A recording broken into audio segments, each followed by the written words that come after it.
नमस्कार। पहले तो मैं बताना चाहता हूं कि देश के यशस्वी प्रधानमंत्री जी इसी 21 मई को दिन के 10 बजे इसी मैदान में, इस आज्ञा के खेल मैदान में इस क्षेत्र की जनता का आशीर्वाद लेने और अपने शुभकामना देने के लिए आ रहे हैं। यह यहाँ के लिए एक बहुत बड़ा ऐतिहासिक यह क्षण भी होगा। और आज जो माहौल इस क्षेत्र में है, मैं लगता है कि होली दिवाली से ज़्यादा बढ़ करके लोगों के मन में एक बड़ा उत्साह है। और यह कार्यक्रम में प्रधानमंत्री जी का गिनीज बुक में दर्ज करने के जैसा होगा, क्योंकि गांव के किसी एक के प्रखंड के एक गांव में प्रधानमंत्री जी का चुनावी सभा हो रहा है। ऐसे प्रधानमंत्री जी हमने वीर शहीदों के कई गाँव में गए हैं, वहाँ उस मिट्टी को नमन करने, लेकिन यह मिट्टी भी हमें लगता है कि एक बहुत आदरणीय और पूजनीय मिट्टी हो जाएगा, जहाँ हमारे देश के यशस्वी प्रधानमंत्री जाएंगे और यहाँ लाखों लाखों के तादाद में इस क्षेत्र के वह पावन पवित्र हमारे देवतुल्य जनता की चरण पे धूलि भी आ जाएगी। तो यह भूमि बहुत आदरणीय हो जाएगी। हमें सिर्फ आपको बताना चाहते हैं, आप सभी तैयारियां आप देखेंगे, देख भी रहे होंगे। बड़ी एक तैयारी भी हमारी चल रही है और तैयारी अंतिम चरण में भी है। प्रधानमंत्री जी के आने की प्रतीक्षा हम सब पवन पाँव बिछाए हम लोग कर रहे हैं। हम लोग सबको लग रहा है कि जल्दी कल ही 21 तारीख हो जाए, आज ही 21 तारीख क्यों नहीं हो गया। हमें बड़ी संख्या में लोग आने के लिए भी तैयार, समहर के समहर, आप समझते हैं समहर कितना आप फील करते हैं, पूरा घर के घर लोग चाह रहे हैं कि नहीं हम भी चलेंगे प्रधानमंत्री जी को देखने। तो ये एक बड़ा उत्साह, और यह उत्साह का कारण है कि हम देश के प्रधानमंत्री नरेंद्र मोदी, जो देश को विश्वगुरु बनाने के लिए, ये देश को विकसित भारत बनाने के लिए, जिस देश में राम के संस्कृति संस्कार जन जन तक पहुंचाने के लिए जो हर कदम पर कदम काम कर रहे हैं, जो सबके साथ सबके विकास के वह पायदान पर चलने का काम कर रहे हैं, जो सबको एक साथ लेकर के चलने की जिनके अंदर क्षमता है, जो सबके लिए काम करे, गरीब हो, किसान हो, मजदूर हो, चाहे देश की सीमाओं की मजबूती की बात हो, चाहे देश को परम वैभव तक पहुंचाने की बात हो, तमाम बिंदुओं पर काम कर रहे हैं। यहाँ गांव में हमारे ऐसे माताएं बहनें जिन्हें गैस का कनेक्शन हो, उन्हें आयुष्मान भारत का कार्ड हो, उनको फ्री में अन्न की बात हो, चाहे कोरोना काल में उनको फ्री में वैक्सीन की बात हो, चाहे उनके खाते में पेंशन की बात हो, किसानों के खाते में किसान सम्मान निधि, या तमाम बिंदुओं को जिन्होंने किया है, वह कौन ऐसा अवतारी पुरुष है जो यहाँ आ रहा है, जो हमारे देश के प्रधानमंत्री नरेंद्र मोदी, वह ऐसी वातावरण हमारे गांव के गली गलियारे के सामान्य लोग में भी बना है। और इसलिए उनको देखने, सुनने और उनको अपना शुभकामना देने हमारे देश क्षेत्र के भी लोग आ रहे हैं। और प्रधानमंत्री जी यहाँ के क्षेत्र के लोगों को नमन करने, नमस्कार और प्रणाम करने के लिए प्रस्तुत हो रहे हैं। क्या उम्मीद है कितने संख्या में लोग यहाँ पहुँचेंगे? देखिए, मैं अभी तो लाखों की स्थिति बन रही है। मैं तो यहाँ की बात तो हम देख रहे हैं कि यहाँ तो समर के समर जहाँ हम जा रहे हैं, लोग वहीं कह रहे हैं कि चलना है, चलना है, चलना है। यह एक परिस्थिति ऐसा मन दिख रहा है कि चलना है, चलना के सबके मन में यह जो भाव है। और हम सब अपनी भी व्यवस्था, लोग स्वयं की भी व्यवस्था कर रहे हैं। हम लोग भी प्रयास कर रहे हैं कि सबको, हम सब यहाँ आएँ, उनको कोई दिक्कत ना हो, यहाँ भी हम उनको पानी मिल जाए, उनको आसानी हो, उनको कोई कठिनाई ना हो। लेकिन बड़ी संख्या जब जुटती है तो हम उससे इनकार नहीं कर सकते। लेकिन हमारे यहाँ के टीम, हमारे विधायक जी और यहाँ के पूरे टीम हमारे, और पूरे सिवान और सारण की टीम भी, और महाराजगंज क्षेत्र के एक एक कार्यकर्ता भी लगे हुए हैं कि कोई भी हमारे यहाँ के आने वाले जो हमारे ही भाई, हमारे परिवार के, उनको कोई दिक्कत ना हो, उनको विशेष रूप से ज़्यादा हम लोग उनको सुविधा देने का काम कर सकें। यह भी प्रयास जारी है, चल रहा है। क्या लग रहा है जो लाखों लोग आएंगे सिर्फ नरेंद्र मोदी जी के भाषण सुनेंगे या वोट बैंक में भी तब्दील होंगे? देखिए, वोट तो ऐसे ही लोग देने के लिए तैयार हैं। आप देखिए रहे हैं कि मोदी है तो मुमकिन है, फिर इस बार मोदी सरकार, यह तो जिस तरीका से जन जन तक पहुंचा है, तो वह तो बात तो पहले ही तय हो गई है। यह मोदी जी को सुनने के लिए, मोदी जी के विचारों से अपने को सीधे जोड़ने के लिए, और वैसे व्यक्तित्व जो, फिर मैं दोहराना चाहता हूँ कि जो राम को लाए हैं, वह कौन ऐसा मनीषी है जो हमारा देश के प्रधानमंत्री है, प्रधान सेवक है, उसका एक बार हम बातों को सुने, और जो देश और दुनिया में भारत का नाम रोशन कर रहा है उसकी बातों को सुने और उसके चेहरे को भी देखें। और प्रधानमंत्री जी यहाँ इस गांव के मिट्टी को नमन कर दें और यहाँ आने वाले लोगों को सम्मान के लिए आ रहे हैं, उनका आशीर्वाद लेने के लिए आ रहे हैं। और वो आशीर्वाद उनका कमल के सामने का बटन जब 25 तारीख को दबेगा तो उनका आशीर्वाद भी पूर्ण होगा और देश भी विकसित भारत होगा, देश भी विश्वगुरु बनेगा। सर आप कह रहे हैं कि राम को लाए हैं, विपक्षी कह रहे हैं कि राम को लाने वाले वो कैसे हो सकते हैं, राम तो पहले से ही आए हुए हैं। यही तो विपक्षी का दुर्भाग्य है कि जब राम के मंदिर की जब बातें हो रही थी तो यही कांग्रेस की सरकार थी, तो उन्होंने इसी कारसेवकों पर, निहत्थे कारसेवकों पर बर्बरतापूर्वक गोलियां चलाई। आज भी वह खून के धब्बे कराह रहे हैं और वह तो धन है नरेंद्र मोदी जी कि एक ताकतवर सरकार के और एक दृढ़ और मजबूत निर्णय की वजह से वहाँ प्रभु राम हमारे विराजमान भी हुए, उनके खून के धब्बे भी समाप्त हो रहे हैं और स्वर्ग से उन हमारे कारसेवकों के आत्मा को भी प्रसन्नता मिल रही होगी। जिस वजह से हमने शहादत दी वो प्रभु राम हमारे यहाँ फिर से अपने स्थान पर विराजमान हो गए। राम को लाने का मतलब राम को असली जगह पर पहुंचाने का है, अपनी व्यवस्थित जगह पर जो दिव्य और भव्य स्थान पर जाएं।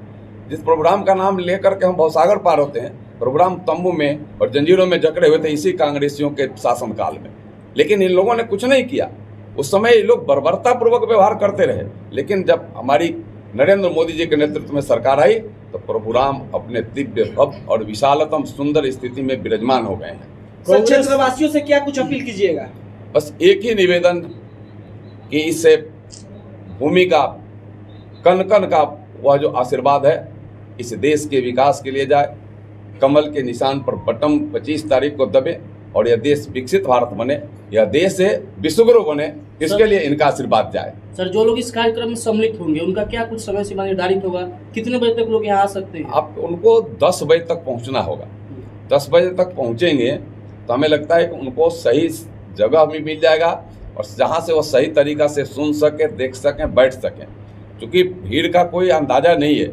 और हमारे यहाँ लाखों लोगों की व्यवस्था हम सब बना रहे हैं, लाखों लोगों की बैठने की व्यवस्था बनाई जा रही है, लेकिन भीड़ उससे ज़्यादा होने की जो उम्मीद है तो उसमें पहले आएंगे तो पहले पाएंगे। सर कांग्रेस प्रदेश अध्यक्ष के पुत्र आपके सामने लड़ाई में हैं, काफ़ी जोर शोर से मेहनत भी कर रहे हैं, क्या लगता है इस बार लड़ाई आपकी किस तरह से रहेगी?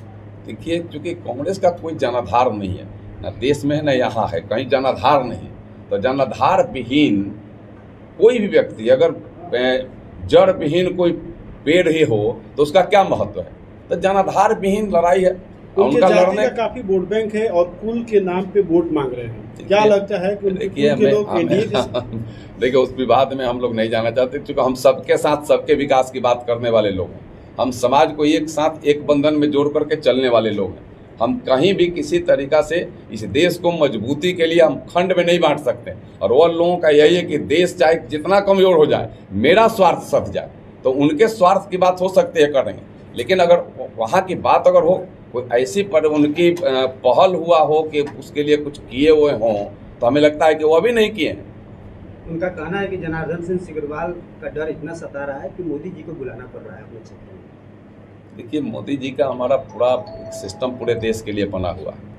हर जो अपना चुनाव का जो 7वें चरण में चुनाव होने हैं, ये 6ठा चरण, हर चरण में बिहार आ रहे हैं, कोई एक चरण में नहीं आए, पहले चरण से आ रहे हैं। और सिर्फ यही नहीं आ रहे हैं, यहाँ के बाद वो मोतिहारी जाएंगे और मोतिहारी के बाद उत्तर प्रदेश जाएंगे, तो उनका यह नहीं है। चुनाव प्रचार के लिए हमारे और इस क्षेत्र की जनता का आशीर्वाद लेने और देश को मजबूत करने के दिशा में इस क्षेत्र की जनता से अपील निवेदन करने के लिए हमारे प्रधानमंत्री जी। सर उनका कहना ये भी है कि जो सांसद महोदय हैं वो सिर्फ छठियार और छठ घाट बनाने के लिए जाने जाते हैं, इसलिए वो सांसद हैं। अगर छठियार और छठ घाट अगर में जाना, छठियार में किसी के जग परोज और न्योता में जाना अगर गलत है तो उनको बयान देना चाहिए। वह बयान तो नहीं देंगे, उनके पिताजी को बयान देना चाहिए कि इसमें नहीं जाना चाहिए। और छठ घाट बनाना भी अगर गलत है तो फिर उनको बयान देना चाहिए।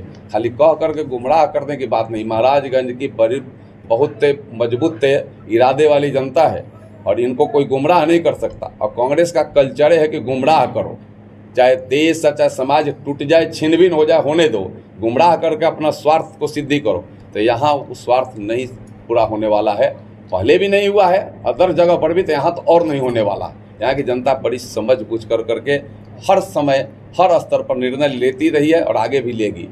देखिए, यह गौरवशाली क्षण इस पूरी धरती के लिए और गौरिया कोठी उनके आगमन की प्रतीक्षा में इंतजार जरूर कर रहा है, लेकिन बेसब्र भी उतना ही। बेसब्र इसलिए है कि शायद किसी प्रधानमंत्री ने नहीं सोचा होगा कि हम नारायण, कृष्ण और दामोदर की भूमि को नमन करने जाएंगे, लेकिन हमारे प्रधानमंत्री की इच्छा शक्ति इतनी है कि एक ऐसे सुदूर क्षेत्र में भी, महाराजगंज एक ग्रामीण क्षेत्र का लोकसभा है, इसको कोई जिला हेडक्वार्टर नहीं है, फिर भी प्रधानमंत्री और वह भी गौरिया कोठी में, वह भी आज्ञा के इस क्रीड़ा मैदान में आ रहे हैं। हमारे लिए इससे बड़ी बात, आपने सही कहा, इससे बड़ी गौरव की बात हो ही नहीं सकती। और हम सब भारतीय जनता पार्टी, राष्ट्रीय जनतांत्रिक गठबंधन के सारे लोग बहुत ही भव्यता के साथ उनका स्वागत करने जा रहे हैं। सर, जैसा कि सांसद महोदय ने बताया कि यहाँ पर लाखों की संख्या में आएगी, आपके ऊपर बड़ा महती जिम्मेदारी है कि ये जो लाखों की संख्या में जो जनता आएगी और इस तपती धूप में आएगी, उनके लिए थोड़ी बहुत जो आपके तरफ से और आपकी पूरी टीम की तरफ से जो व्यवस्था की जाए उसके बारे में प्रकाश डालिए। आपने सही कहा, लेकिन हम जिस गांव के मैदान में बैठे हैं, इसके बगल के 4 पंचायत 5 पंचायत के लोग अपने हर दरवाजे पर कंटेनर, पानी और मिश्री की व्यवस्था लेकर बैठने जा रहे हैं। आज्ञा सारे अतिथियों को अतिथि देवो भव के हिसाब से कन्हौली पंचायत, मोलनापुर पंचायत, गौरिया कोठी का आज्ञा पंचायत, सिसई पंचायत, बगल का मोहम्मदा पंचायत उस स्वर्णिम क्षण का इंतजार कर रहा है कि राष्ट्रीय अतिथि तो आ ही रहे हैं, हमारे रिश्तेदार, हमारे मित्र, हमारे सारे जो भी शुभचिंतक हैं, कोई बहुत सारे लोग इस बहाने भी आगे आ जाएंगे जिनका पुश्तों से संबंध है। मौका नहीं मिला, लेकिन एक एक दिन पहले आने की सूचना आ गई आज्ञा के कितने गाँव में कि भाई हमने के अमरपुर कौटलिया 100 दिन सवेरे नाम रातिये का चलैम से। तो यह भाव है और आज्ञा और सिसई अगल बगल के गांव के लोग इस भाव के साथ कि हमारे अतिथि आने वाले हैं, जो घर के अतिथि हैं उनका भी सम्मान, और जो हमारे राष्ट्रीय अतिथि और जो राजकीय नेता आएंगे उनके भी आगमन की प्रतीक्षा और उनके सम्मान के लिए पलके बिछाए बैठे हैं।